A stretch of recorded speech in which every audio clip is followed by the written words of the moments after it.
Como é que é, pessoal? Eu sou o Arknell e hoje vamos juntos entrar no Upside Down para recordar como é que começou um dos grandes fenómenos da televisão. A última temporada de Stranger Things está aí à porta e pareceu-me bem rever esta série aos poucos, com calma, sem grandes pressas, antes de chegar a 2024 e perceber que não tenho tempo para nada. Por isso, sem mais demoras, vamos começar. Somos logo apresentados ao nosso trio principal, Mike, Lucas e Gaten Matarazzo, ou Dustin. Temos também o Will, mas ele é um daqueles amigos ao qual nós não prestamos muita atenção, pelo menos até a luz da nossa casa começar a falhar e nós precisarmos de ajuda para pagar as contas. Vem. Depois de uma campanha de D&D de 10 horas, os 4 amigos despedem-se e cada um vai para a sua casa. The Demogorgon. It got me. Eu não sei se pode ficar chateado com o spoiler de algo que está prestes a acontecer, mas... Fogo, Will! Right back to my place. Winter gets a comic. Hey! Hey! I didn't say go! Quer dizer, para derrotar o Demogorgon, ele não faz batota e admite que foi apanhado, mas para ganhar uma banda desenhada vale tudo? Começa a achar que o Will mereceu o que lhe aconteceu. No dia seguinte, a mãe do Will, Joyce, a.k.a. Winona Ryder, fica preocupada ao perceber que o filho não dormiu em casa e vai imediatamente ter com o chefe da polícia, o Hopper, que inicialmente parece ser um daqueles polícias que é mau no seu trabalho e que não quer saber de mais ninguém a não ser dele próprio, mas ele revela ser um verdadeiro detetive. Ele descobre que o corpo do Will é falso, percebe que as imagens de vigilância são falsas porque não mostram a chuva daquele dia, infiltra o laboratório de energia e foi o primeiro a encontrar indícios do desaparecimento do Will. Na minha opinião, as suas capacidades como detetive estão algures entre o Sherlock Holmes e o Inspector Gadget. Por aí. Entretanto, uma rapariga vestida com uma bata de hospital e com a cabeça rapada é apanhada a roubar comida ao Benny Hammond. A prova viva de que alguém com um físico forte pode ser um verdadeiro ursinho por dentro. Ele tenta fazer a coisa certa e chamar os serviços sociais, mas isto acontece. Já não se pode confiar em ninguém.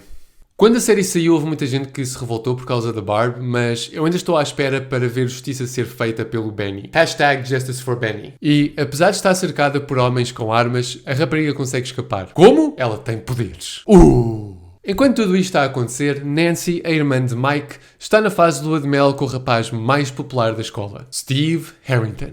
E o Steve tem tido um grande crescimento mesmo ao longo das temporadas seguintes, deixando de ser um idiota superficial que só se quer envolver com todas as raparigas, passando a ser alguém responsável. Pelo menos essa era a ideia inicial que eu tinha dele. Mas ao rever a primeira temporada, eu apercebi-me que ele nunca foi assim tão mau. Sim, a única coisa em que ele pensa é sexo. Mas quem não naquela idade? Ele comete alguns erros? Sim, nomeadamente fazer bullying e bater no Jonathan. Mau Steve. Mas com a Nancy, ele é sempre impecável. Ele pode insistir um bocado, mas quando é não, é não. Isto para dizer que eu sou Team Steve all the way.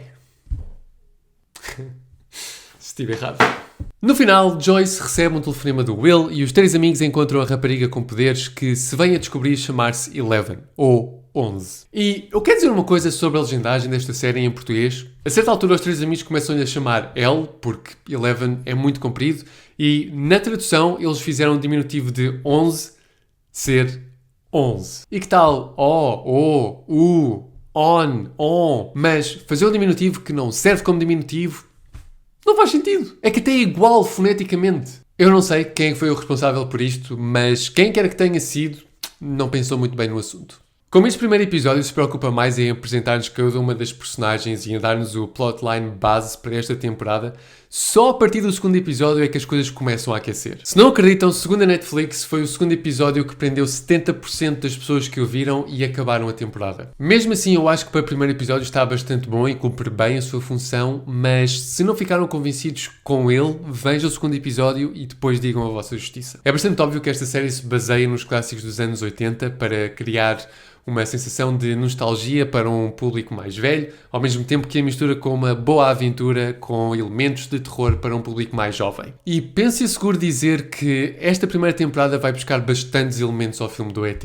Desde o Mike esconder a Eleven por debaixo dos lençóis, a fugirem de homens do governo em bicicletas. Infelizmente a Eleven não os faz voar e não temos aquela imagem das silhuetas deles com a lua por trás, o que se calhar teria sido mais, mas eu não me teria importado. E houve algumas coisas que eu me apercebi ao rever esta temporada. Nomeadamente o facto de acontecer pelo menos 2 vezes a luz que entra pelas janelas parecer luz do dia, mas depois passa-se para o exterior e é de noite e não há nenhuma fonte de luz que justifique aquela intensidade. Eu ainda fui pesquisar para ver se havia alguma teoria do porquê disto acontecer, mas a única que eu encontrei é que isto simplesmente não passa de um erro. Não é nada assim muito interessante, mas pareceu-me bem partilhar. Algo que não me pareceu muito claro foi o salto na lógica da Joyce entre ver as luzes a piscarem e as luzes de Natal. Até poderia fazer sentido se ela tivesse utilizado imediatamente para comunicar com o Will, mas ela primeiro espalha-as por todo o lado, como se uma caixa de decorações de Natal tivesse vomitado pela casa toda,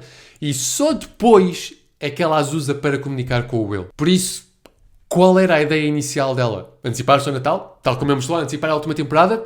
Eu sei que isto são pequenos detalhes e não foi por causa deles que eu deixei de gostar desta temporada, mas eles fazem a diferença. E é isto, pessoal. Eu vou continuar a falar das restantes temporadas do Stranger Things. Por isso, se gostaram deste vídeo, deem-lhe um like e subscrevam o canal para serem avisados quando eu lançar os próximos vídeos. Por agora é tudo. #Justice for Benny. Protagonistas: Mike, Mike, Lucas. Eu só pensei em Chad. Este primeiro episódio procura mais apresentar-nos cada uma das temporadas. Este episódio preocupa-se mais em dar-nos o blá blá blá. Como este primeiro episódio se preocupa mais em apresentar-nos cada uma das temporadas. Lá estou eu com a porcaria das temporadas. E em dar-nos o.